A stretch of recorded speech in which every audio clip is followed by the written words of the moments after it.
Hello and welcome back to Spy Hard's podcast, where your hosts go deep undercover into the world of spy movies to decipher which films make the knock list. But remember, this information, it is strictly for your ears only. I'm Agent Scott. And I'm Cam the Provocateur. And Scott, I don't like melodrama. No, I do not like it at all. I'm going to mention it 20 more times throughout this entire episode. I don't like melodrama.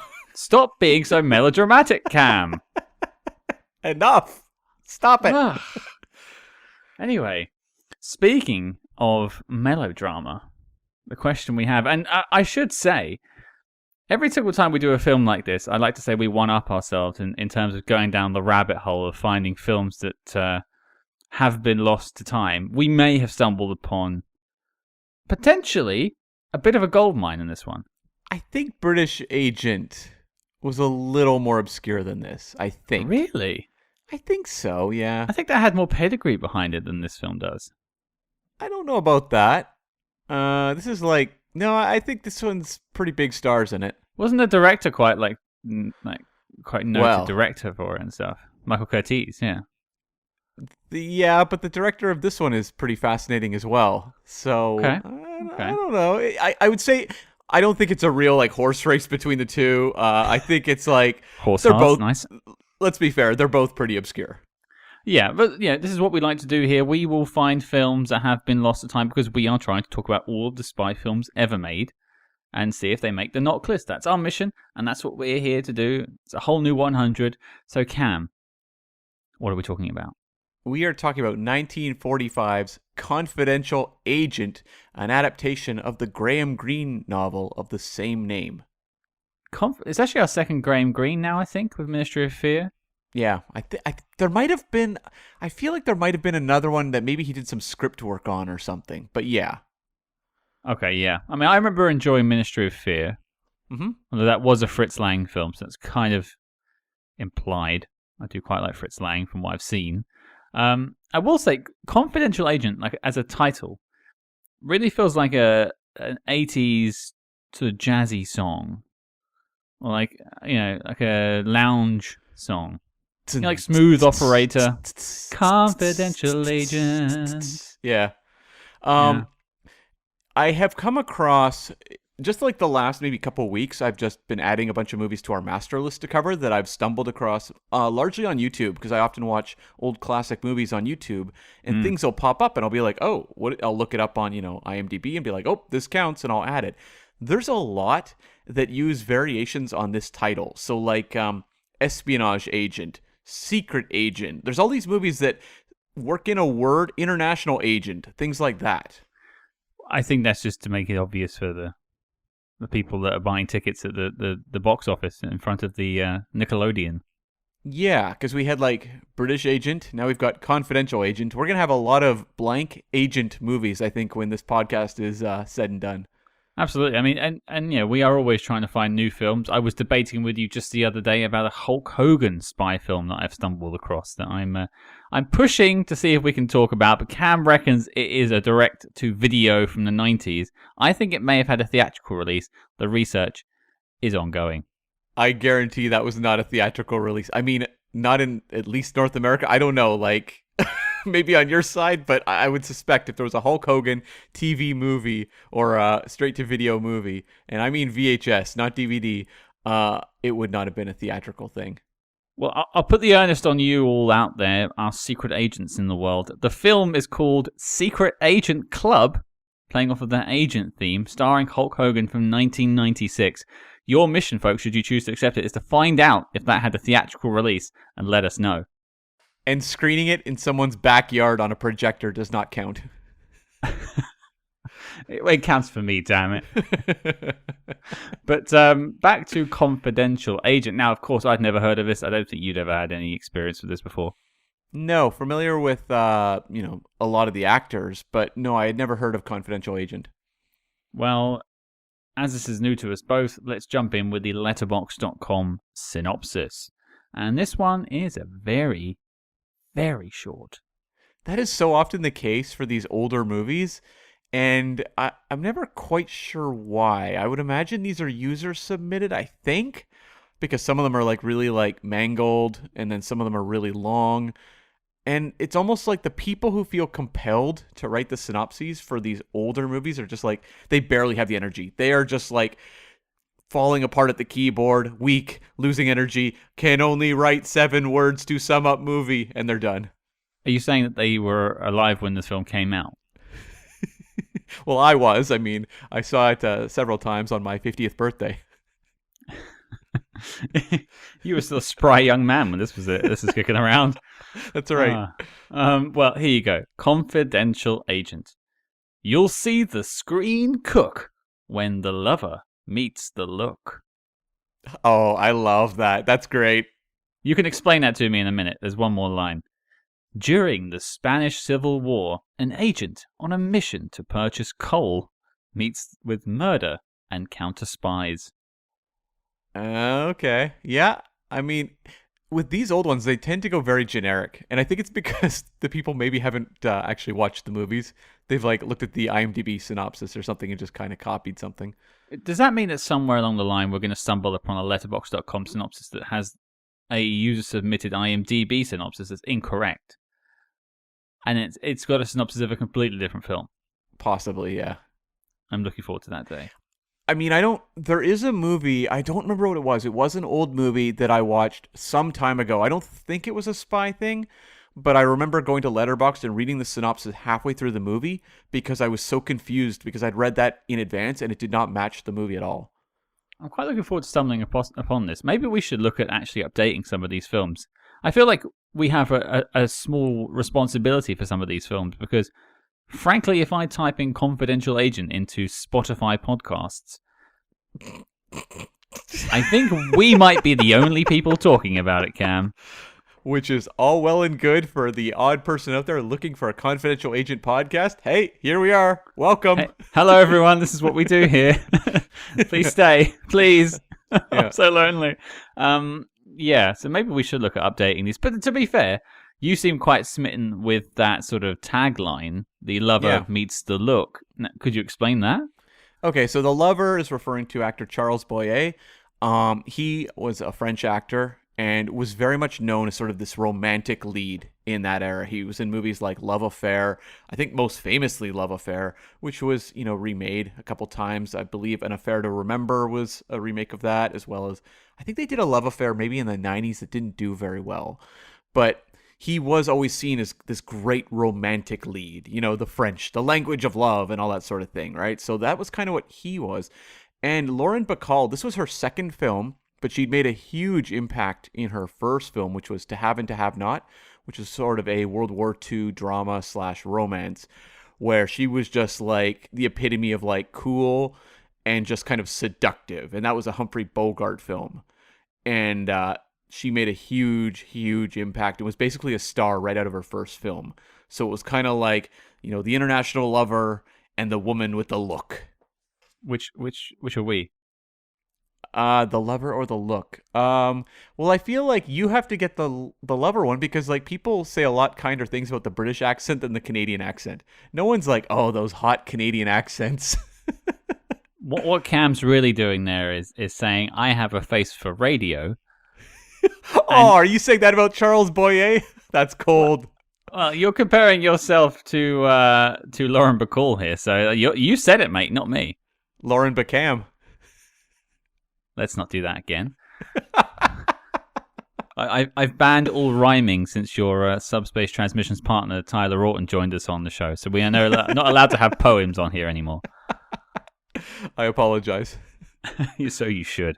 But with these old films, sometimes they're hit and miss, but have you got anything on how Confidential Agent came to be? Yeah, I actually do. So this was based, as I said, on a Graham Greene novel that was published in 1939, and he was an English writer, wrote a lot of spy novels. And he wrote this novel, Confidential Agent, in 6 weeks, and he hated it. He thought it was just garbage, but critics disagreed. They loved it, and it became a bestseller and was just very popular. And so they decided to adapt it. It was snapped up. And writer-producer Robert Buckner was the man who tackled this one. He'd gotten his break in the late 30s with a movie called Gold is Where You Find It, starring George Brent, Olivia de Havilland, and Claude Rains, Spy Hard's favorite, Claude Rains. Mm-hmm. And then basically after that, he was just off and running. One of these guys that had, a career that just spanned across several decades in Hollywood. And he wrote movies like the Errol Flynn Western Dodge City, which is really good. He wrote Espionage Agent. Right. I'm seeing a trend here of agents. Uh-huh. He also wrote Yankee Doodle Dandy, which is one of the big classic American musicals of that era with James Cagney. And it was your ICQ handle back in the day. That's right. And this was a follow-up to a movie called Desert Song he made. And he went on to kind of trail off into TV. He did Disney stuff later in his career. He did, I think his last real notable credit was he wrote the Elvis film Love Me Tender. And then it was kind of into TV and Disney fare. But also one of his later films was 1966's Return of the Gunfighter, a Western with Robert Taylor. I've never seen it, never really heard of it. But that's his final kind of theatrical film. And then he retires in 1970. Now, the director they bring in, Herman Shumlin, who I was not familiar with at all when I saw the name initially.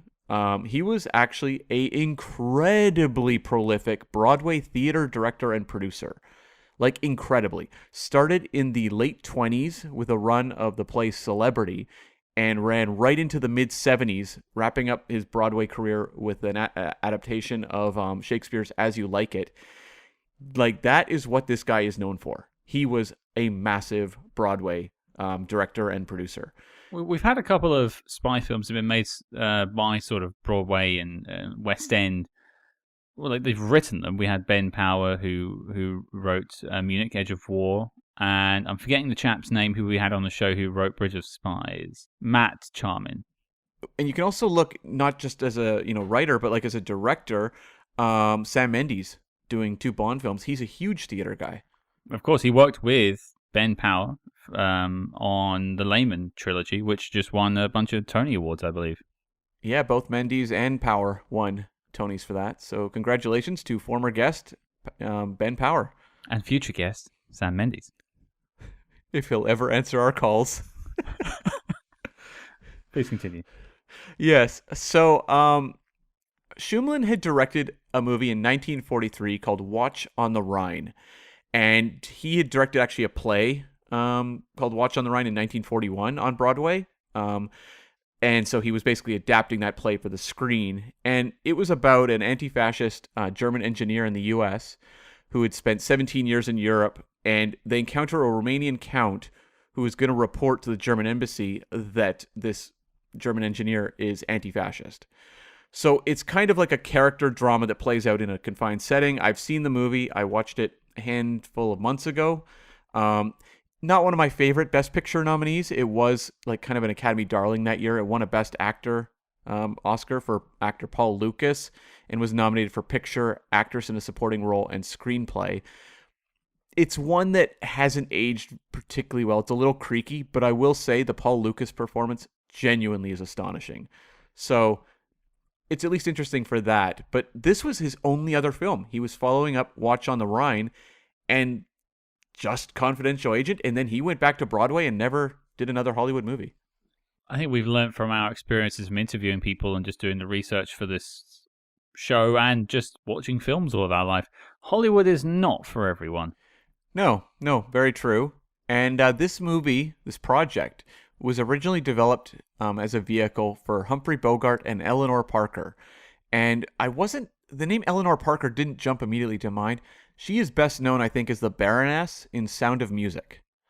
The Christopher Plummer initial love interest before Julie Andrews comes along. Okay. I vaguely remember her, at least. Yeah. And it's interesting that Humphrey Bogart was seen as a potential lead for this project, given that just the year before, him and Bacall had really exploded together into fireworks doing To Have and To Have Not.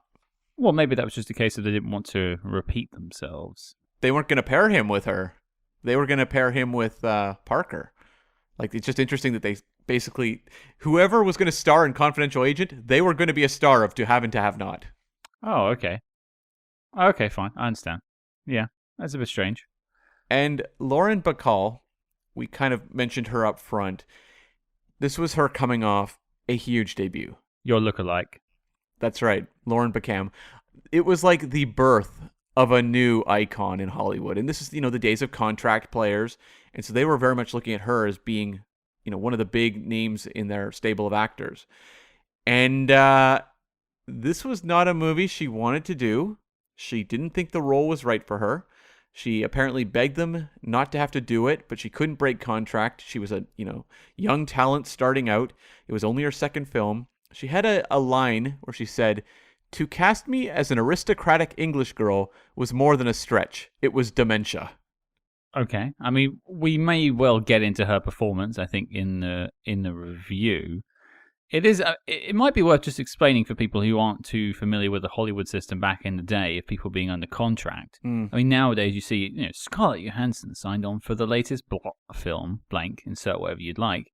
Whereas, to my knowledge, back in the day, Warner Brothers had a list of actors they used for their films, and they would just swap the male and female leads around and just make things from that. Is that about right? Yeah, like they were in the business of building stars. So if you look at like MGM, they had Judy Garland and Mickey Rooney.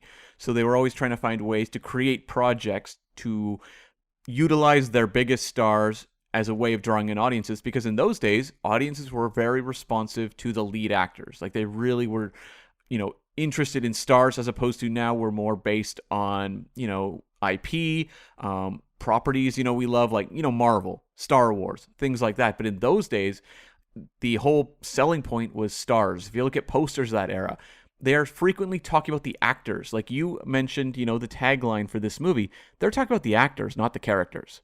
It's selling icons.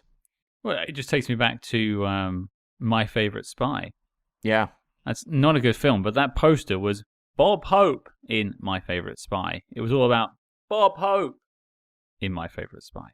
Yeah, and I think they had a line as well, like acknowledging Hedy Lamarr as being like an icon versus talking about who the character was.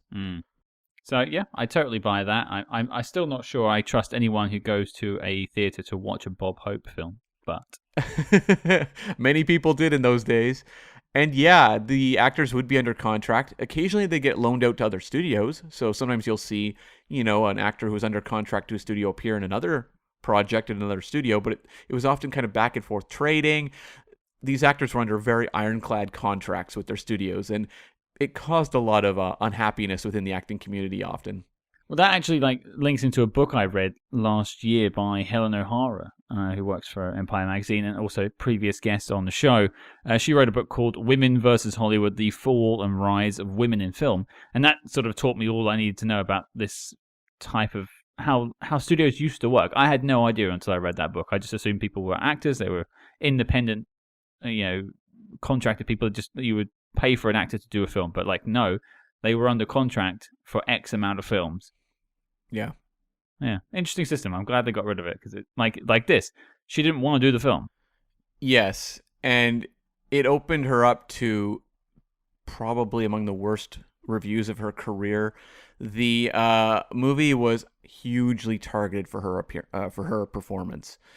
It was not a success at the box office, and the reviews were just so bad, so brutal, that the studio ended up actually re-editing the movie she had coming out the next year called The Big Sleep to try to build up her role to kind of salvage their star. They were so concerned about the blowback from this movie. And The Big Sleep is now a classic. It's an amazing movie, and she's amazing in it.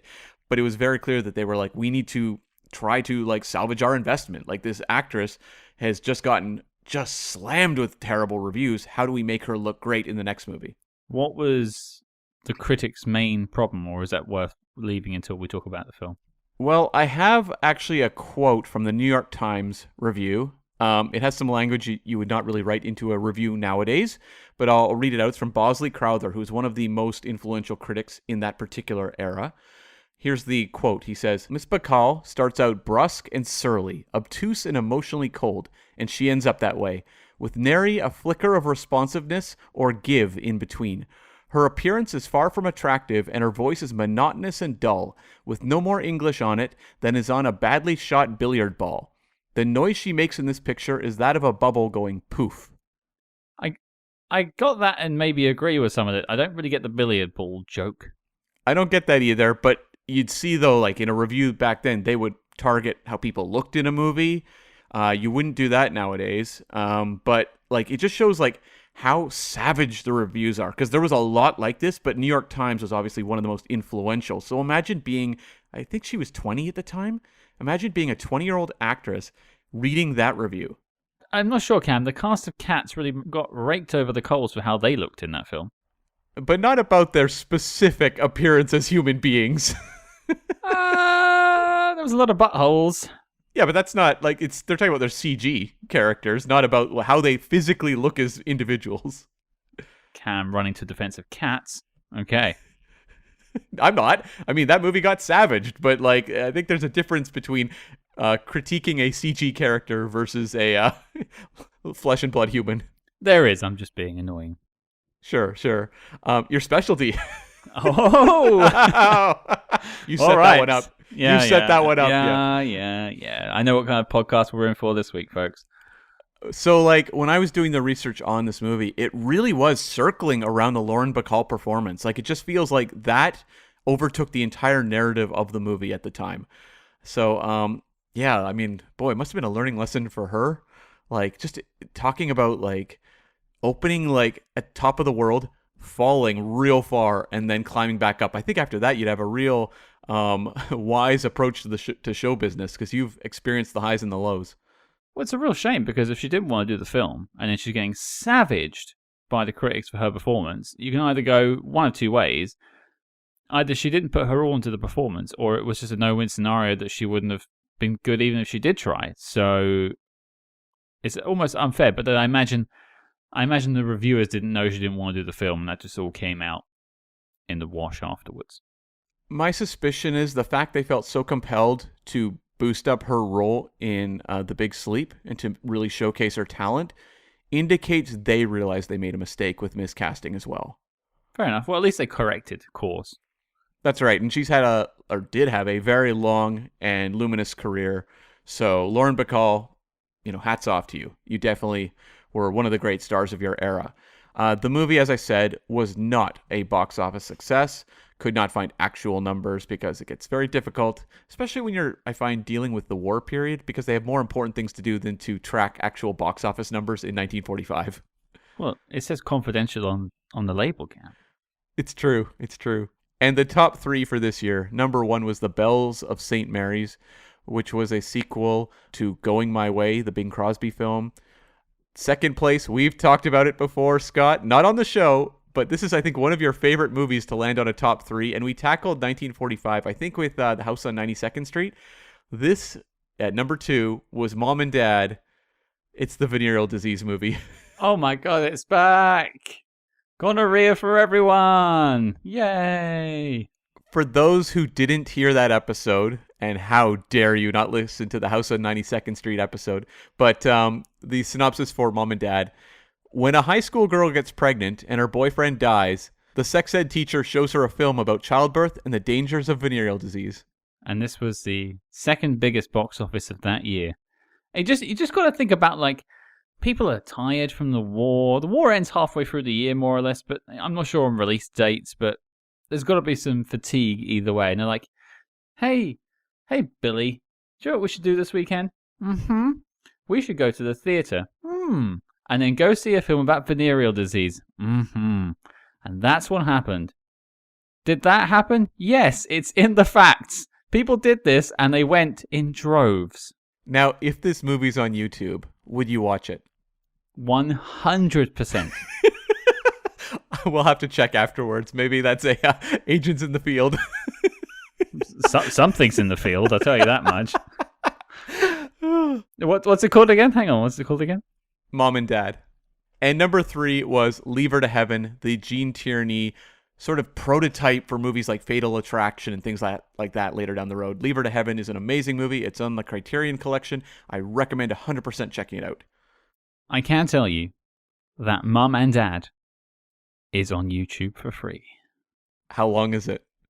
1 hour and 37 minutes. Oh, the 37 minutes there was a bit of a hang there because you said 1 hour and I was like, sold. 37 minutes. Maybe. Interestingly enough, if you look at the title, I wonder if this is like an edited version because the poster that's attached to the video, the top tagline says, bold, vital, 2 hours and 2 minutes of blazing truth. Well, according to IMDb, it's an hour 37 minutes. So, I don't know. They're just lying in their marketing. Maybe there's like an intermission or something that they're counting as 2 hours. Maybe halftime show. They hand out pamphlets about your nearest clinic. Maybe. Who knows? I'm not sure I want to, but I think I might anyway. Anyway, that's enough venereal disease. We should be keeping that confidential. Yeah. And just the final note on this one. Graham Greene said he liked this the best of any of his filmed works. So that's interesting because he clearly didn't like his work on the book when he wrote it, but was very happy with the adaptation. And I mean, I don't know, we tackled Ministry of Fear, and he also wrote The Third Man. I don't know, Third Man's pretty good. Eat that, Fritz Lang. Who needs you? Yeah, I think that's weird. And Carol Reed did The Third Man, and that's like one of the all-time classics. So, well, there you have it. Well, Alan Moore hates almost all of his adaptations of his work. And yet I would say the Watchmen film is pretty good. Yeah, and actually Stephen King doesn't like The Shining. So, Yeah, also weird. Fair enough. People when you create something, you have an image in your head of what you want it to look like. When I envisioned Spy Hards, I was not talking about venereal disease. Right. I mean, we did not expect that Mom and Dad would not only be a movie we would talk about, but also a movie we were spending time looking up on YouTube to see if we could watch it in our off hours. Yeah, I can't wait to watch dinner this evening and then see pictures of venereal diseases. It sounded great. I think I will try to watch it as well. Yeah, okay. Well, Cam, you give me the impression of a soft man. And so I think it might be time to talk about this film. What do you reckon? Confidential Agent? You a fan? This is an odd one. Right out of the gate, it kind of threw me because, when you think of a confidential agent movie coming out in 1945, you're immediately like, oh, of course, World War II. And then it's all centered around the Spanish Civil War, and I was like, whoa, did not see that coming. This movie, I like a lot of elements of it. I found, it tackled the Spanish Civil War in a way that it was easy to understand for me, as opposed to, say, British Agent, where we were a little bit confused in just how much it threw you into Russian Revolution, assuming you knew all of the details, especially 90 years later or whatever it is. This one, I thought it did a decent job in getting across sort of the points of view of the characters, kind of establishing the stakes of the movie. I liked a lot of the supporting cast in this movie, and the world that it inhabits, I thought was interesting. But at the same time, I found it kind of thin in the storytelling realm. I kind of like that, I'm going to go back to British Agent. I liked how that movie kept me on my toes, and I was constantly trying to figure out where it was going to go. Whereas this one, it felt kind of rudimentary, where it's there's papers. Oh, where'd the papers go? Okay, I found the papers. Oh, they disappeared again. Where's the papers? Those sorts of elements just felt a little too thin for a movie that's 2 hours. And a lot of the ones we tackle that are older tend to be that 90-minute mark, 100 minutes, and they have a better sense of pace. I found this one a little lurchy in that regard, but what kept kind of pulling me back was the supporting cast. The villains in particular I thought were fantastic.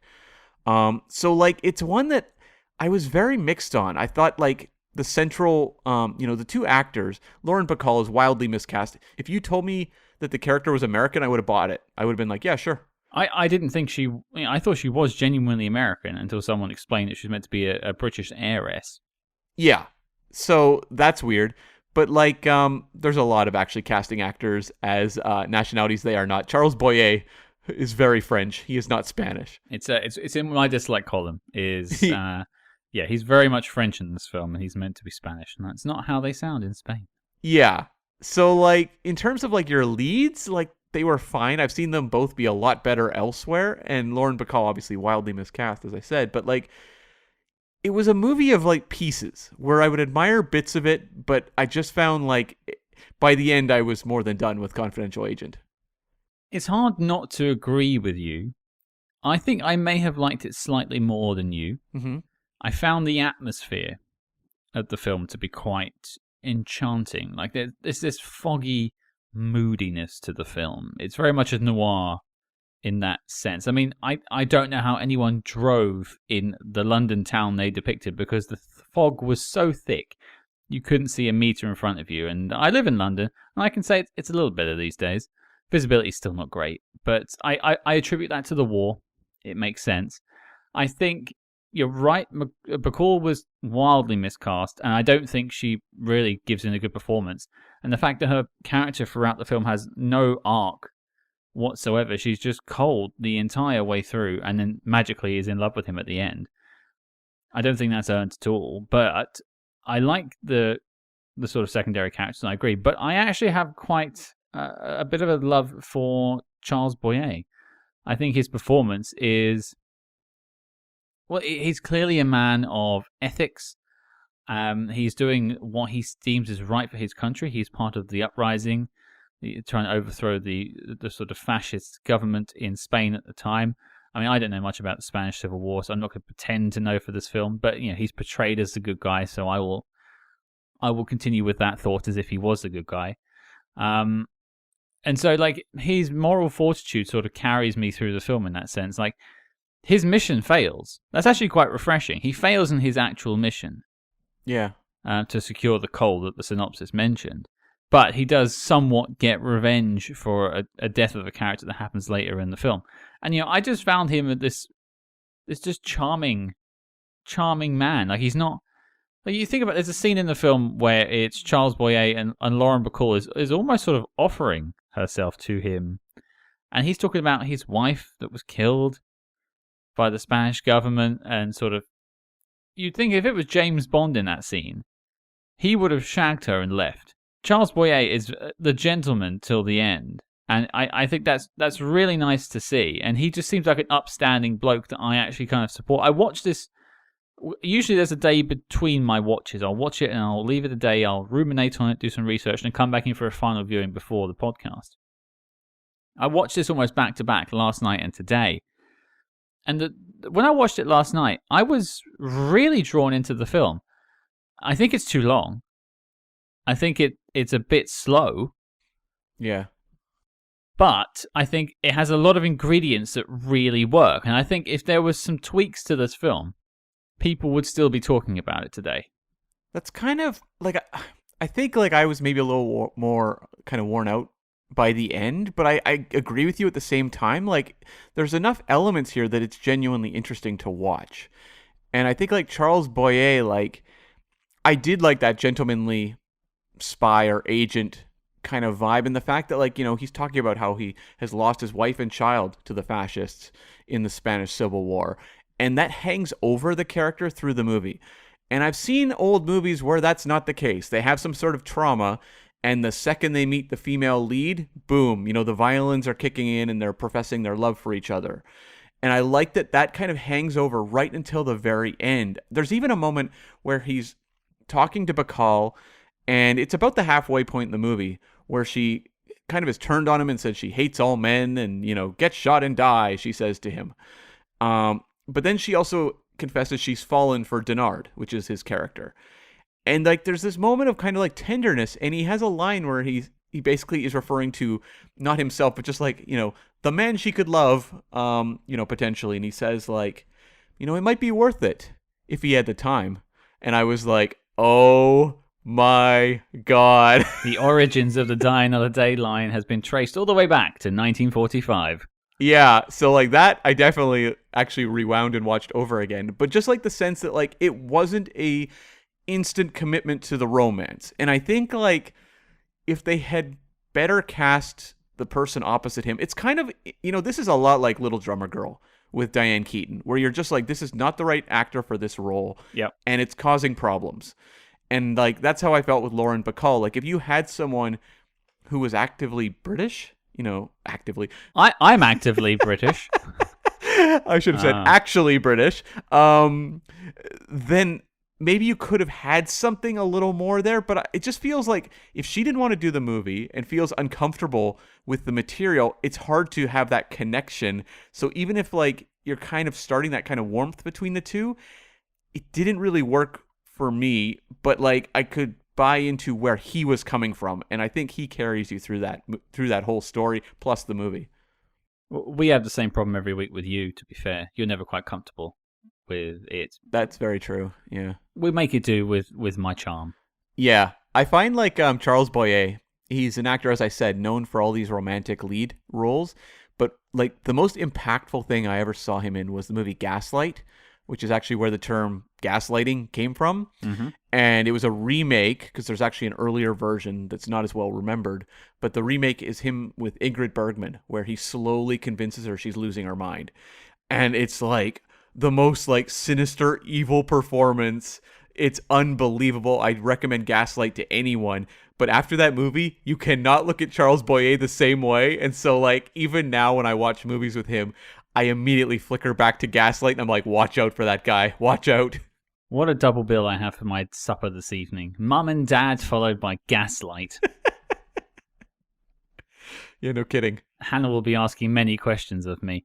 Actually, I'm going to bring this up in my likes section. So let's pivot over to likes. I've said I liked Denard, Charles Boyer's character, Louis Denard. One thing I liked about him, it's kind of like a sub-like, is his relationship with the character Else. Yeah. Who is the character he's trying to get revenge for in sort of the second half of this film, because she's killed by two of the villains of this film, played by Peter Lorre, returning Spy Hard's actor from The Man Who Knew Too Much, the Hitchcock film, and Katina Paxinou, I believe. If I'm butchering that, I am sorry to the Paxinou family. But they off her this child. She's meant to be about 13, 14 in this film, and she's basically working and running this hotel. And there's this like father-daughter relationship that sort of appears between the two of them. It's actually really sweet and quite delicate, and I really like that. Yeah. You don't see that in films much. Yeah, she's 14, and she's even talking about how like the Paxinou character is like beating her on the regular, and you're like, oh my god. And then like he's like the lead, Louis Denard, is going to get her out of there. And that scene where like they murder her and throw her out a window was brutal. I was actually astonished they got away with that in a 1940s movie. I thought they would have kind of filed the edges down a little bit, as opposed to hearing the scream followed by thud. Yeah, an actual like basically they push her out of like a 10th-story window, and you just hear the yeah, and you just think, oof, that's brutal. And the scream that the actress has obviously recorded, I guess, off screen is really horrifying as well. I had to turn it down on my second viewing because I had like my back door open and my neighbours were out in their garden. I didn't want them thinking I was some sort of nefarious activity happening in my house at lunchtime today. Yeah. But yeah, the relationship though, I just think was so sweet. And then this guy doesn't live in England. He's come to England to talk to some like coal mogul about getting coal for the revolutionaries in Spain, and sort of to upset the fascists that are being run by Germany. And we all know what happens with those fascists in Germany in a couple of years' time from 1937.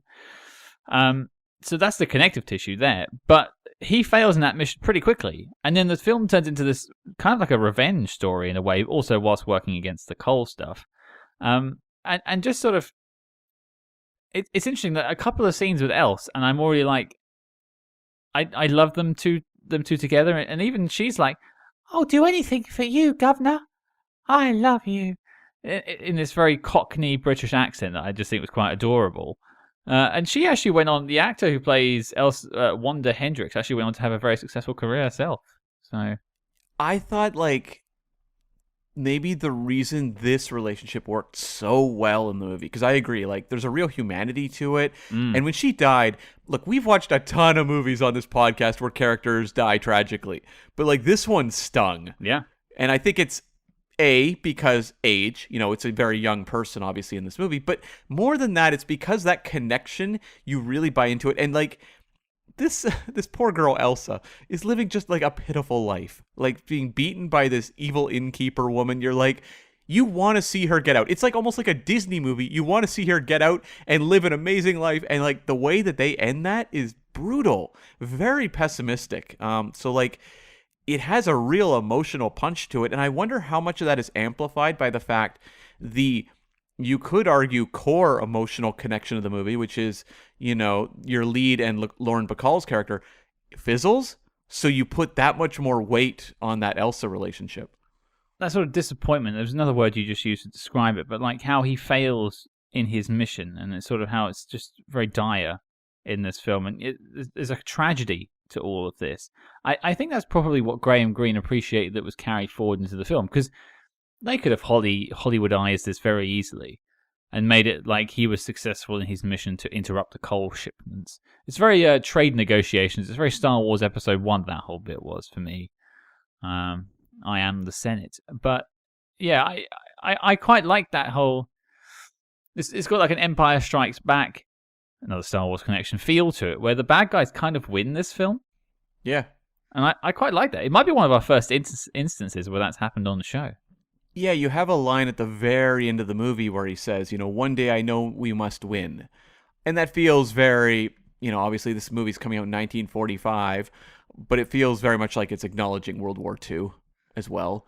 But I was like kind of surprised that it didn't give you that victory. I mean, spy movies are often very ambiguous, especially when you deal with more of the serious stuff where there isn't real rousing victories.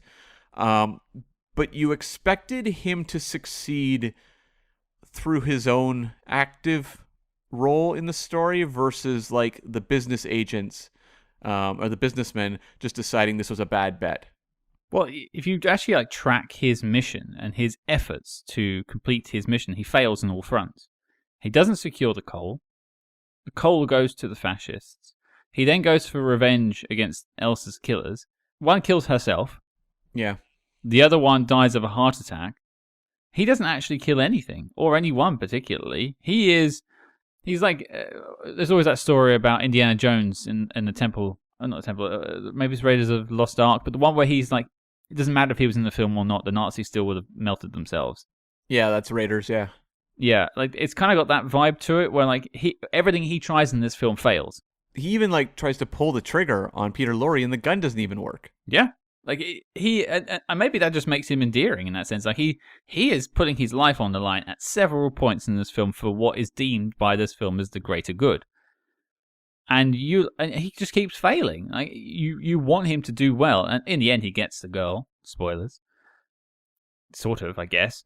But it's melancholy. Like it really doesn't give you anything. No, I guess what it gives you is that he has like drive, because there's a point about the halfway point where his contacts tell him that he's off the job, but he still keeps going. It's that motivation to succeed. So I think that's what makes the character compelling versus like actively seeing him achieve things throughout. Because every time he gets turned down, when he goes to that meeting with the coal guys and he's lost his papers, which I thought was a little contrived, the whole like, well, I don't have my papers.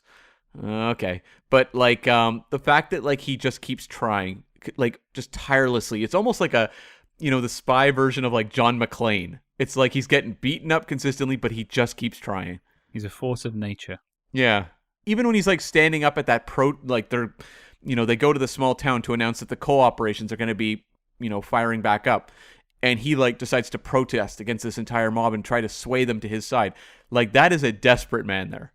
Yeah, and I mean it's actually one of the things I don't like about the film is that whole end sequence in Manchester. Yeah. It's a bit corny, and I don't know, like he's very lucky that other guy decided to speak up, otherwise he probably would have got killed from rocks to his face from that mob. Yeah. Yeah, maybe we can talk more about that in the negatives. But what about you? Like some stuff you liked? Yeah, I think these movies really benefit from memorable villains. Mm-hmm. I thought Katina, Paxinou, and Peter Lorre were really memorable and really effective in all their scenes. And actually, her in particular, playing Mrs. Melendez, I thought was chilling. Like they give her very severe like makeup, and she just seems so in control throughout every scene she's in. Peter Lorre's kind of her assistant, who's not the most effective. He's often just standing as kind of a witness to things. And even when like, Boye captures him, we find out he has a bad heart and is going to be dead in like 6 months, and he just wanted some comfort. He's not a guy who's necessarily he's not pursuing nefarious means as much as just like trying to take some comfort at the end of his life. Versus like her, she seems actively villainous. And I think like all of her scenes are like genuinely tense. When she is left alone with Elsa, I was like on the edge of my seat because I'm like, this is not going to go well. The scene between her and the actress playing Elsa is where she's thrown out the window. I thought was just really like top-notch stuff. And then like the way she gets her comeuppance, where it's this guy staying at the hotel, Mr. Mukherjee, yeah, played by Dan Seymour, who I think the character was supposed to be Indian.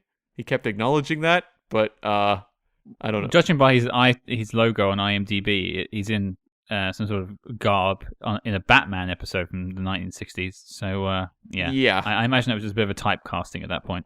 Yeah, Dan Seymour, yeah, that that name doesn't really seem to be the case. But anyways, the fact she gets this comeuppance from this kind of kooky guy living in the hotel who's just like basically eavesdropping and watching everyone at all times. The fact that he writes everything down as an account and mails it off with this contact, this friend of his. The fact that she sits there and says like, I've matched wits with like brilliant people and like managed to beat them all. And I'm like ultimately conquered by a fool. I thought that was just a great finale for that character. It's actually worth mentioning that Dan Seymour was in Casablanca. Is he? Okay, cool. Yeah, quite the noted actor actually. Glory Alley, Return of the Fly. Oh, that's he gets around. Yeah. Return of the Fly is not bad. Yeah, Casablanca's all right, I guess. Yeah, but that scene where like she realizes she's been sort of done in by the world's biggest idiot. Although I'm not entirely convinced he is an idiot. Mm-hmm. Maybe just thinks a bit differently. It is terrifying because you don't necessarily know how she's poisoned herself or what's going on, and she like realizes her fate. But you're right, she is absolutely terrifying. I actually tip my hat more towards Peter Lorre. Actually, I think that scene he delivers once he's been captured by Denard, where he says about his heart condition and like he's physically on the precipice of a heart attack, and you feel that Peter Lorre is throwing himself into that scene. I think that's the best, most well acted scene in the entire film. Yeah, like I liked Peter Lorre a lot. He's not as like I think if you're going to talk about an iconic character in the movie, I think it's going to lean more towards Mrs. Melendez. But Peter Lorre, we've seen movies where he plays just kind of the bad guy. We saw it in The Man Who Knew Too Much, right? But I like that there was like layers to that character where he wasn't, just a out and out villain. And I like the scene where, Elsa's murder happens. And like his character is basically just like his back against a door. He's not a guy of action in this movie.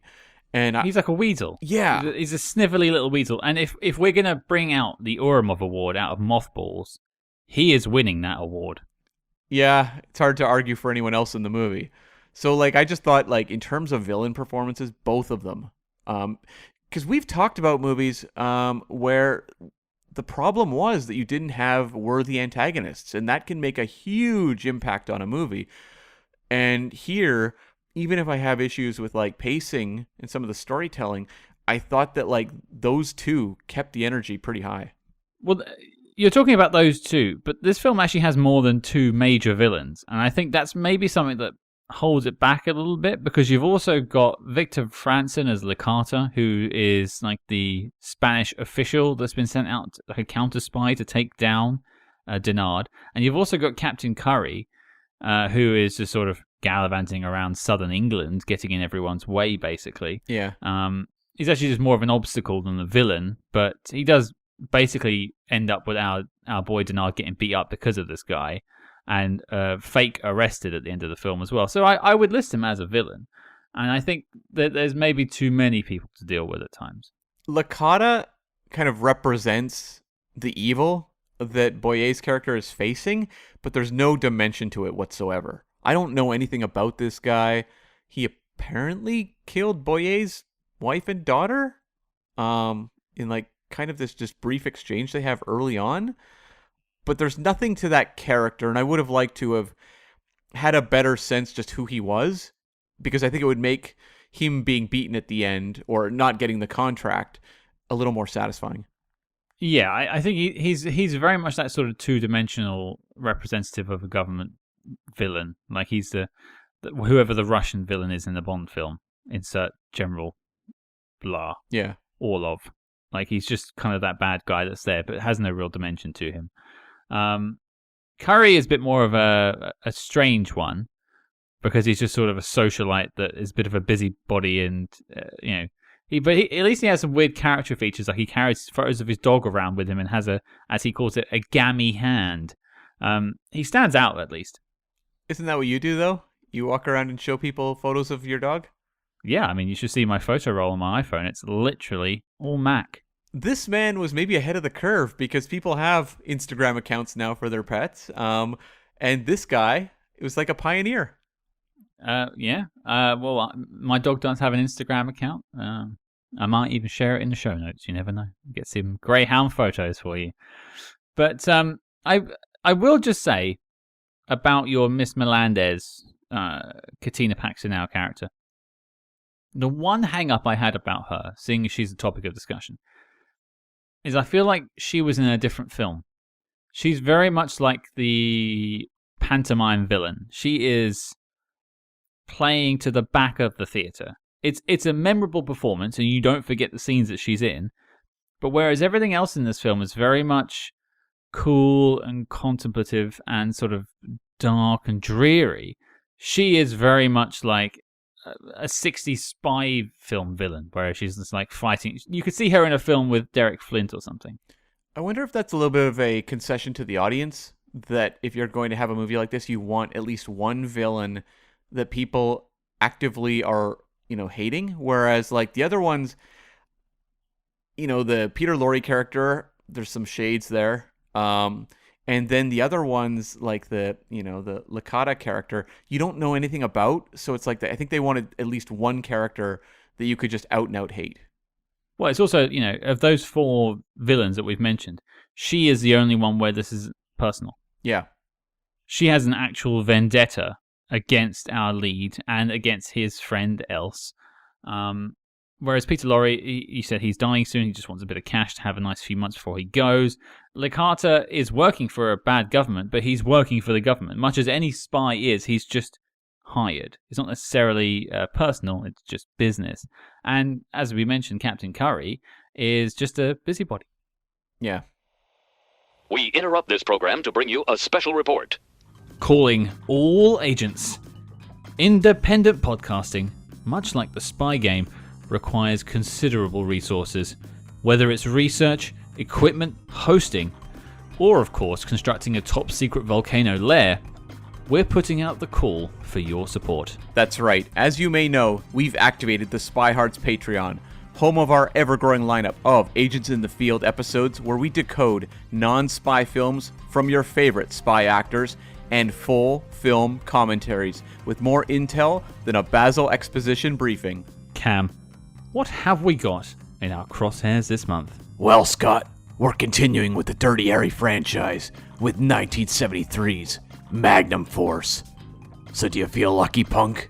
Well, do ya? And if that sounds delicious, then become a true spy hard today and join the circus at patreon.com/spyhards. But before this message self-destructs, Cam, resume the spy jinx. But yeah, in terms of dislikes, I think we should probably jump on over to Lorre Bacall. Right. You could talk about the accent. Was there one? That was bad. Was there an accent? There was no attempt at being British. Yeah, I didn't think so. I was like straining to hear even like a lilt or anything. It seemed to me she just used her normal voice. But all it takes is one little rewrite to be like, oh yeah, I mean, her father is a British coal magnate, but she grew up in New York. Yeah, totally. Boom, got it. American accent, absolutely fine. No problem with it. And that's not in it. So you question that immediately. I didn't really mind that so much. My problem, and it seems to be the problem with that chap you quoted earlier from the New York Times, she just remains frosty throughout. And now I'm not saying she should have a character change because she meets a man. Far be it from me to say that people should change for their partners. It's more of a case of she's actively pushing away the person she says she has interest in, and by proxy she's pushing us away as an audience. We're not warming up to her and don't really care. If just the genders were swapped, it would be the same thing. It's not talking about her being a woman. And so I think it's how it's played and how it's written, I think it is more the issue here. If she was written to like be nicer and, you know, more helpful. I know these sound like I'm sort of like talking about her as a woman, and it really isn't that case. It's really just how she's written in that sense. She is actively pushing you away as a viewer, and so you find her to be frosty. The thing with Lauren Bacall, too, is I don't know if they knew this just coming out of that first movie that she'd made, but like her big kind of feature in that era was like she was the cool blonde, like unflappable. She was fantastic when she started being cast in film noir movies because she just made like a great, you know, opposite for actors like Humphrey Bogart and stuff like that in The Big Sleep or, you know, various others. It just here that doesn't really work. I'm totally cool with her being a little bit disconnected. She's like a rich socialite who doesn't have a good relationship with her father, is kind of surrounded by phonies. And even the guy she's going to potentially marry, you know, he's got another woman he's seeing on the side. And she's just like, well, you know what? I may just be settling for this anyway. Like she's kind of cynical and has given up on love. But at other points in the movie, she's our avatar character. She's the one who's brought into this intrigue. Mm-hmm. You know, there's scenes where like he goes and shows her like where he was shot at, and there was a bullet in the wall, and she starts like swooning and like actually almost fainting because she's just like so kind of horrified by, you know, the danger that she's now experiencing. And I'm like, I don't buy these two things. It's like either she's someone who's calm, cool, and collected and is like, okay, I understand, you know, I can help you out. Or you're writing that character entirely differently right off the get-go, so she makes a more, more effective avatar character for the audience. I don't know, like, Lauren Bacall, it was weird for me watching this because I did the research before I watched it, so I was very aware how people felt about it. But, like, I'm watching the movie going, she's doing what her strengths are, but they're in a movie that doesn't support them, and that's the problem. Well, you look at Alfred Hitchcock's Notorious. Comes out literally the year after this film. Yeah. And that stars Ingrid Bergman as a cool, calm, and collected woman who is very unapproachable. Very much, if she had said the line, I don't like melodrama, keep this melodrama away from me, in Notorious, you would have bought it. It makes sense for her character. But throughout the film, she warms up to Cary Grant, and by doing so, you know, she's also then put in danger, so you do feel for her. She just becomes warmer, and you want to, as an audience, you want her to be protected. Whereas in this film, not that she needs protecting in this film because she's kind of on the side of everything, but she's also not really actively helping. She's just kind of there. I think she organizes his extraction into the film, though that's not particularly spelled out. That felt like a false crisis they were wedging in to try to get one more kind of, you know, goosing of the audience moment. Yeah, but like I just think like if you want a character like this, look at Ingrid Bergman a year later. That's your cool, calm, and collected character that grows with the film. Rose Cullen as a character has no arc in this film. She is as cold as she was at that bar in the third-class cabin on that boat at the start as she is on that boat at the end. But she also keeps saying she doesn't like melodrama, but the way they find to kind of develop her character, if they do at all, is to use like melodramatic moments where she's suddenly like professing her love grandly, and you're like, what? Like, this doesn't feel earned. It doesn't feel like it was an organic, you know, journey for the character. It's like they create like maybe two big melodramatic moments to try to sell the romance, and I don't buy it. Like, when he said goodbye to her initially, I thought that was actually fitting, that it was kind of this sort of melancholy. he saw where she was coming from, she saw where he was coming from, and it was two kind of strangers parting. And I'm like, you know what, that's pretty effective. And then when she showed up on the boat at the end, I was like, I mean, I kind of expected it. There was going to be a happy ending for sure in a 1940s movie. But at the same time, I'm like, this is not earned. I did kind of like the gag, though, where like he's sitting there looking out over the railing and suddenly her voice kicks in and it sounds like it's a voiceover of him remembering her. And then she walks into frame. I was like, that's pretty clever. You know what? I'll give this movie points. I don't like this development, but that was pretty clever. I make another couple of comparisons. You look at Faye Dunaway's character in 3 Days of the Condor. She falls in love with Robert Redford. Who wouldn't? Yeah. But at some point, she realizes that it's a zero-sum game and you can't win. So she lets him ride off into the sunset and inevitably get killed. You don't see it, but I can imagine he doesn't survive much longer after those 3 days. And she knows that and walks away. And you have that scene kind of in this, but they sort of pull the rug under from itself and unite them at the end. The other character I'd like to draw a comparison with is, and we mentioned the film earlier, Munich, The Edge of War, that we covered a few months back. You have the wife of the George McKay character, and she doesn't get a lot of screen time in the film. But the screen time she gets, she spends it nagging George McKay's character, but you know that he is dealing with very big stuff because World War II is in the midst of, it's just starting actually at this point. It's like 1938, I think it was set. And you know that, and you can see that, and you're like, hey, let him get on with his job. He's got big things, big fish to fry. And that's that same scenario, that same power dynamic in this film. And I just think I think it actually just comes back to the writing. Maybe I'm not actually, leveling any of my complaints at Lauren Bacall when it comes to what she says. Maybe the accent, I think, was a problem. But maybe this is why people have such a problem with the character in terms of the reviews, is because it's like an obstacle that our hero has to overcome. I bought her performance a little bit when you're getting kind of that more cool Lauren Bacall stuff up front where like she's giving him a ride and like the tire pops on their car and she's like, and just keeps on going. She's like, I don't have time to deal with this. Well, it's interesting because then she goes and gets drunk and goes for a dance. Like she's sort of self-destructive, I get the feeling at that point. Yeah. But that goes. As soon as they get to London, she loses that fun and interesting element of her character and just becomes this person who's like, I'm over this. Could we go now? Yeah, you don't really want a character who's entirely disaffected with just like a couple moments of unearned melodrama. Like it just doesn't work. Yeah. What about you? Other than Lauren Bacall and any dislikes you have? Well, let's maybe just talk about, you referenced the protest at the end, but like there's just some like plot mechanics you got to go through to make this happen. And I found like things like him going to the meeting and then not having his papers with him, just various elements like that felt more contrived than like real world kind of espionage storytelling. And when you have him getting up on that, that pulpit to start giving the speech about how the miners need to support, the Republicans in Spain, I'm like, this feels a little bit more pumped up. I liked it when it was a little more gritty and downbeat, almost like a noirish energy. Well, I think they wrote themselves into a corner. And maybe Graham Greene did too. I haven't read the book. But that miner standing up for him really doesn't track with where that town would probably be in terms of poverty.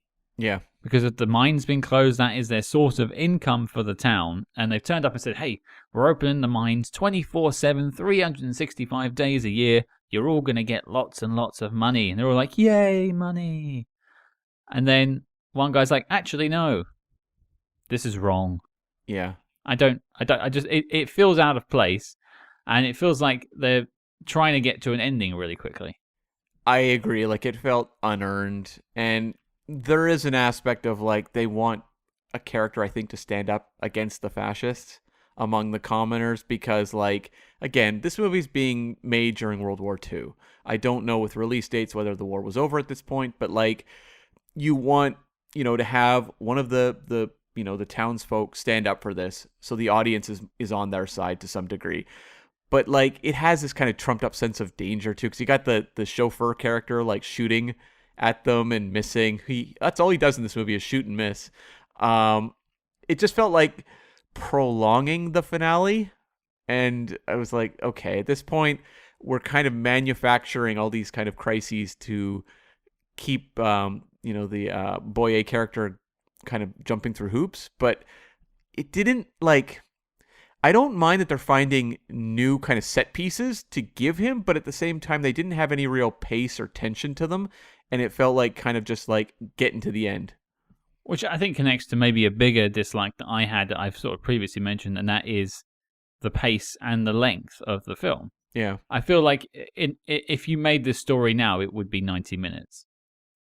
I was genuinely surprised to see a film that came out at this point that was 2 hours. Most of the ones we've tackled so far have really been around the 90 or 80-minute mark.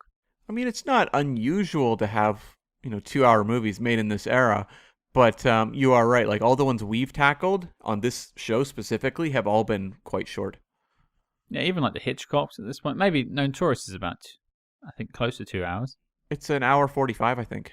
Right, okay. Yeah, and I just think that if maybe they're just being faithful to the novel. Maybe that's what it is, and they're trying to get all the major beats in, so the Graham Greene fans would be like, "Hey, I read that bit. Hey, I read that bit," which I get. But translating a book to a major motion picture is quite an effort, and we've spoken to screenwriters on the show in our Spy Master interviews that have spoken about the difficulties of translating a book and having to remove sections that work in a narrative sense when you're reading something, but don't work when you're trying to portray it with actors on a big screen. And I just feel like there's these moments, like you say, of melodrama they pump into the film, and like small action beats, like the shots and stuff that could have been excised. Like you could have this at a really cool 90 minutes, and I think it would work a bit better. Did you feel the sense of danger in this movie? I think I felt it when they were sort of traveling around London. It did have that sort of dark and grimy feel. Yeah. Like I felt like the walls were closing in sometimes. Some of the shots in the hotel where, Mrs. Melendez is coming down the stairs and they're hiding in the corner, and it feels very claustrophobic. That worked for me. Like there's bits, I know we're sort of sitting around the dislike pile right now, but there's bits that really work in this film. Some of the cinematography I think is actually really cool. There's like a car chase with these cool POV shots they've built into it, which is really nice to see for 1945. And like those shots behind the stairs reminds me a lot of what you saw in Notorious the next year, actually, with really good, elegant shots of people coming downstairs and things like that. But I think it just is too long. It's like if someone were to come to me and say, which movie has more happen in it that's sort of interesting and exciting, Notorious or Confidential Agent? My answer would be Notorious, which I think just feels like it's set piece after set piece and very involving. And this movie's 15 minutes longer, and it feels like there's less. And I don't know if that's necessarily true. This movie might have just as much, but because of the pacing and just kind of how stretched out it feels like kind of diluted because of that. Well, there's a lot of like reusing of sets in this film, which I think must be a budgetary thing. Like they go back to the hotel several times. The hotel bar is reused for certain things I noticed on my second viewing. Like there's an economy of trying to like get a cheap film through here. So I can forgive them that, but there really aren't moments that I go back to and think about from a visual sense. Whereas Notorious, there's lots of moments I think about, like the stairs shot, that big panning shot down the stairs to see the Unica key. I will never lose that moment from my memory. I don't know if in a year's time when we're doing a film commentary on Confidential Agent, that I will remember anything about it going into it, except for perhaps the characters of like Elsa and Mrs. Melendez. But I couldn't tell you actual moments, just sort of characteristics. Yeah, I'm kind of in the same boat. Like, I think there's some key characters I'll remember. I don't know that I'll forget the Elsa being thrown out the window scene. Yeah, true. But it feels like it doesn't have as many high impact moments as some of the more memorable entries in this genre have. Even Ministry of Fear, to look at another Graham Greene adaptation, and I don't think he was particularly happy with that adaptation. I'm not going to comment because I haven't read the book in that regard. But I thought that movie had far more moments that will stick with me than this did. I always remember the start of the film where he's staring at the clock, waiting for his time in like house prison to end. Yeah. And like the mystic with the seance and stuff. Yeah. Yeah. that sticks in my mind. And he like there's like guess the weight of the cake. Yep. That's all there. That's still in my mind. And you're right. Elsa being thrown out the window would definitely stick. Barring that, I'm not sure. But I'm probably out of dislikes. Do you have anything else, Cam? Not really. I mean, for me, it really did come down to that just sort of pace and just kind of lack of tension in the storytelling and obviously the performance that didn't work that we talked about. I guess you could also just say, we mentioned up front, but like, there's a lot of weird casting going on with people from various backgrounds playing roles that do not like fit the characters. You know, with Boyer playing Spanish and Bacall playing British, but it goes way down the line. People are all over the place in terms of who's being cast, and it is a common thing in older movies, but I don't feel like I've seen many older movies with this many cases within one film. Even Mr. Mukherjee, played by Dan Seymour, and he's from Chicago. Yeah. Maybe I might look him up. Maybe his family descends from India or something that way, and maybe that's why he was sort of typecast at that point. I don't know. Where was Peter Lorre supposed to be from? Well, they're both meant to be from Spain. That's what they're I both meant to assumed. be Spanish operatives, but he doesn't sound Spanish. No. But he has been living in England for a while, so maybe I could buy that he's sort of taken some of the dialect. And plus, actually, let's talk about this funny language this film has. Peter Lorre was like from, he's born in Austria-Hungary. So it's like, again, they're casting people from all over the place, all these different accents, and being cast in roles that have different accents. It's very bizarre. Yeah, it's strange. And this film creates a language, which I would imagine is in the book because it feels too like designed and built for it to be just in another Hollywood film. Intranatio is the name of the language, and they even design like some basic words, and the gimmick is that part of his spy message comes from Peter Lorre through his lessons in Intranatio, which is meant to be the new language of the world. Now, this is actually taken from Esperanto, which is an actual language that did sort of exist until the mid-80s where it disappeared because people stopped talking. And that was, again, designed to be the sort of international language that would be easy for everyone to learn and it would eventually be adopted by everyone. It wasn't. So I would imagine Graham Greene was reading about Esperanto and then just changed it into his own version. I was baffled by that scene. First off, Boyer gets a card just saying to go to his specimen lesson, and I'm like, pardon me? Like, I've been to one of those before, and there was a latex glove. It didn't end well. I was like, specimen lesson? What does that mean? Well, I'm not going to worry because I'm sure it's going to make sense when he actually gets to the lesson. And then he gets there, and it's like, speaking this language, and I'm like, what is it? International or something like that? Internaciono. Yeah. And I was like, what?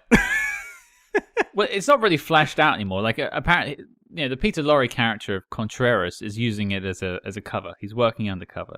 Yeah. And that's where he gives these messages to the Spanish spies in London. That's a cool little cover, I suppose. It's nice to see. It's just weird that they went to the extent of making up all these languages where he could just be teaching French. Yeah, it definitely felt like the sort of decision... Hungarian, yeah. It felt like the kind of decision that, like, made sense probably when the book was written, probably when the movie came out, but has aged very poorly. I think it's just one of those things that was of the time that is very confusing now. Speaking of aged, not poorly, but aged, the owner of the Entrenatio language school loved him. Was great, quirky fellow, played by Mr. Ian Wolfe. Now, I could not figure out for the life of me, this is just a funny side story, where the hell I know him from. Okay. I recognized him immediately. I did too. And this chap has over 300 credits on his IMDb profile. Now, he passed away in 1992, but 300 plus credits on IMDb is nothing to snub your nose at.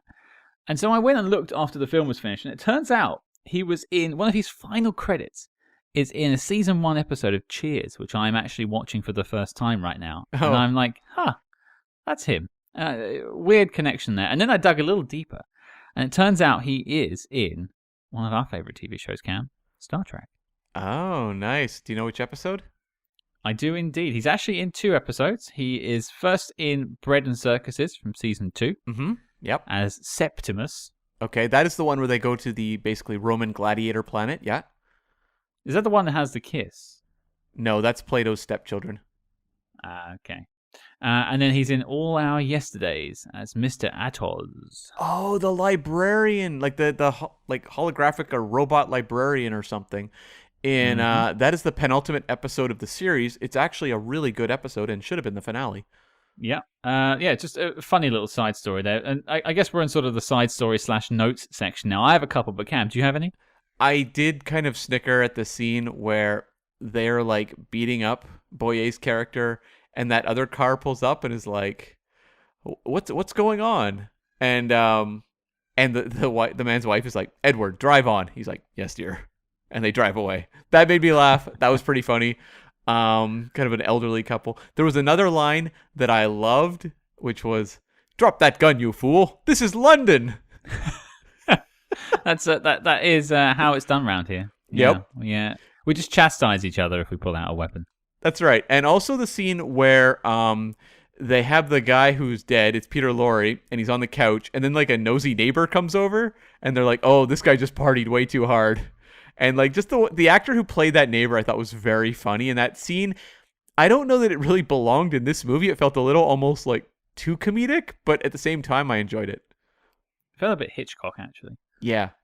Kind of like a weird side story. But like he comes in and he goes, "Oh, is that man okay?"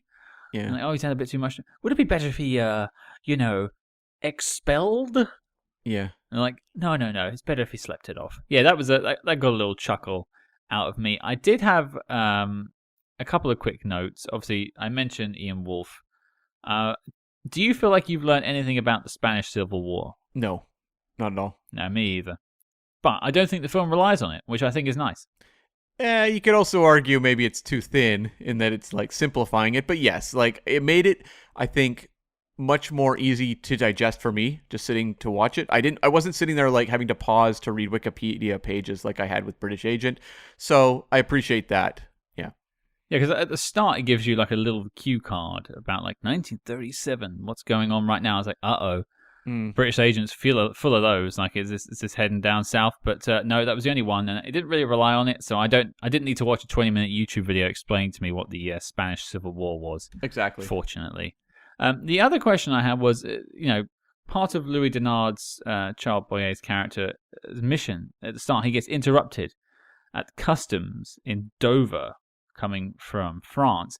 Have you ever been stopped at customs? Oh yeah. Yeah, definitely a few times coming back from the U.S. into Canada. I had some tense ones. I remember being put into a separate room with my friend and being interrogated as to where we got those brand new T-shirts we were wearing and things like that. What do you mean where you got those T-shirts you were wearing? What did the T-shirts say that was that bad? Oh, we used to drive across. It was nothing big. It was like we just used to drive across the border and buy like heavy metal T-shirts and things like that, and then drive back. Going straight to Hot Topic. Pretty much, yeah. That was the era back in the early 2000s, and I just remember they would often, probably because they were bored and it was like later at night, and so they would sometimes put the fear into us. My friend actually came up with a good trick though, that we used to go to this ice cream place and get ice cream cones, and when we drove through with ice cream cones, we never once got pulled over. I mean, obviously there was bundles of drugs underneath the seats. Oh, yeah, of course. You know me so well. Yeah. That's why they call you the Snowman. That's right. I've had one incident, and it was my first time ever coming to the United States. We'd had a layover coming from England. We had a layover in Phoenix, and we landed in Las Vegas. Jet lagged. It'd been like an 18-hour flight day with the layover and stuff. And they took me in a room, and they brought out a box of gloves. Right. Honestly, I was crapping myself at this point. I was like, this is my first time traveling overseas apart from Europe. This is not going to end well. And the officer came in, and he says, it's okay, Mr. Hardy. It's all fine. We think you smile too much. Yeah. I didn't know how to react. Like, my partner at the time was like outside waiting in tears, thinking I was going to get whisked away to some American prison. Yeah. And then end up in like the Sent Anger video for Metallica. Oh God. Yeah. But no, fortunately, the glove was not used. Apparently, I just smile too much, which I have not changed, folks. I still smile. I mean, yeah, it's like when these sort of situations happen at those customs, even though you've done nothing wrong, you're like, I've clearly done things wrong and I'm going to prison. Yep, I'm done for, everyone. They've caught me. Yep. Caught you doing what? Nothing, but they've caught me. Yeah, I remember they asked me, like, so your friend has a really nice jacket, huh? Where'd he get it? And I was like, I don't know. I don't have a clue. Why would I know that? Jeez. At least you got interrogated. I just got left in the room. But that moment where you're sat in that room, Yeah.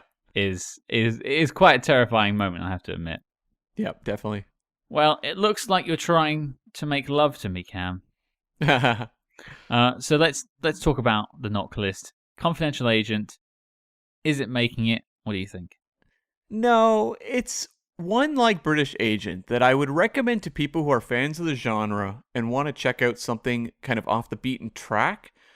But I don't think it quite holds up strong enough to recommend. Like when you're talking about Notorious, that's an easy in for the knock list. That movie still plays like gangbusters. This one, there's a lot you got to kind of overcome. And so interesting elements. People who are fans of Graham Greene should check it out. But yeah, specialists only. Yeah, I think this falls into the category of things that we took a lot from that we enjoyed, but it's just not quite good enough. Well, I wouldn't even say it's quite good enough. It's just not good enough at all to be on the knock list. But it's not anywhere near like a bad film. No. I think it's still quite a lot to enjoy there. And I think there's a reason Graham Greene said it's the best adaptation of his work. I'm not necessarily sure I agree because I haven't seen all of his adaptations. But this is a good one. But then again, I enjoyed Ministry of Fear. Hey, Ministry of Fear was better though. Yeah, I think so. And that didn't make the knock list, so this one sure isn't.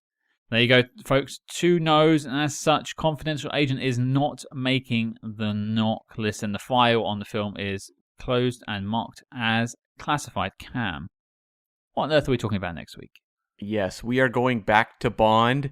Now, Scott, we've covered the Connerys. We've covered the Brosnans. Where are we going to go now? Well, the answer is we are going to tackle 2006's Casino Royale. We are kicking off the Craig era in style. Well, firstly, I'm disappointed you didn't mention Peter Sellers there in that list. True. But I'll allow it. The Sellers era was very short. I mean, he barely made it halfway through the movie. He was driving off in his Formula 3 hee-hee, so that's what he was up to. But yeah, it's a big old anniversary week next week. James Bond celebrates 60 years on the silver screen. And we've got a massive lineup of coverage lined up for you. Not only do we have a Casino Royale review, we also have 2 Spy Master interviews and a bonus Casino Royale review that I'll let you find out more about next week. That's right. It's going to be a huge couple weeks of James Bond coverage. So there you go, folks. Your mission, should you choose to accept it, is to watch Casino Royale, the good one, from 2006, and join us next week. If you like what you heard on the show, please consider leaving us a 5-star review wherever you get your podcasts. And do not forget to follow us discreetly on social media at Spyhards. That's SPYHARDS. But until next week, listeners, bon dia.